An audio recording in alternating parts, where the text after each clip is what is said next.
I am here with one of the honorees this evening at the Soul Appliances Showroom. And there's an event here that is sponsored by Sonia Booker. And this is one of the 12, one of the tribe members, the inner circle. Share with the audience who you are. Tell the audience who you are. So my name is Sarepta Isaac. I am actually new to Atlanta. Yes, I am. I've been here about a year and a half. And I met Sonia about a year ago. All right, excellent. So what brought you to Atlanta? So it's interesting. I came to Atlanta after I completed my residency. I'm a physician. Oh, excellent. And so I came here just to start my career.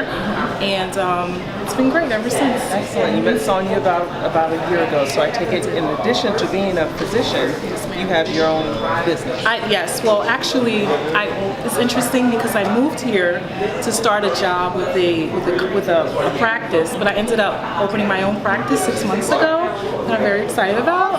Yes.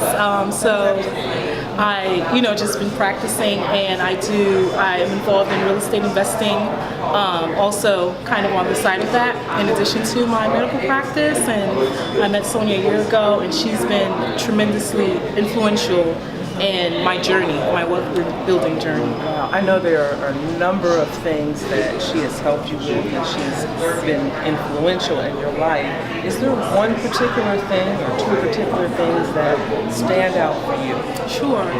I think, a lot of times as women, we hear about building wealth and contributing to building wealth, but in my particular instance, Sonia has showed me that it does not. You could be at a different point in your life and still build wealth. Sometimes we think that when I'm married, I'll start to build wealth.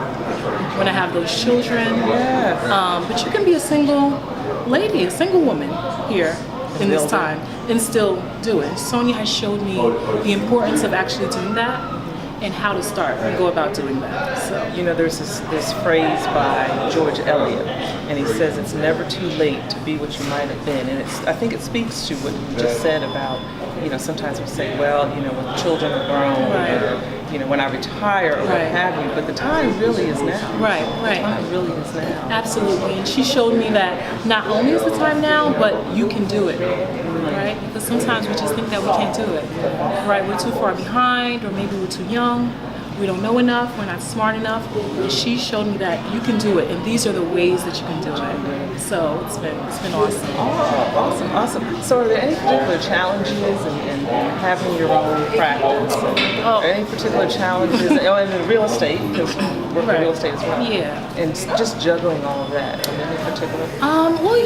There are challenges. One that comes to mind, time management is a big one. Right, but I think that if you are clear on what your goals are, and you know the importance of meeting those goals, then you're more apt to managing your time properly. If you just kind of hear about, you really need to get to this wealth building thing, you might need to start saving for retirement at some point, but you don't understand the importance of doing that, the urgency, then you'll push that off. But if you really understand the reason why you need to jump on that, right, 30 years in advance, right, how time is on your side when you're in your mid-20s, and the older you get, perhaps it will be harder for you. If you really understand that, I think that you're able to better manage that time. Excellent. Aren't you glad you moved to Atlanta? Oh my gosh. Ecstatic. Well, thank you so much for joining us. Thank have you. a fabulous evening and much success to you. Thank you so much. Thank you.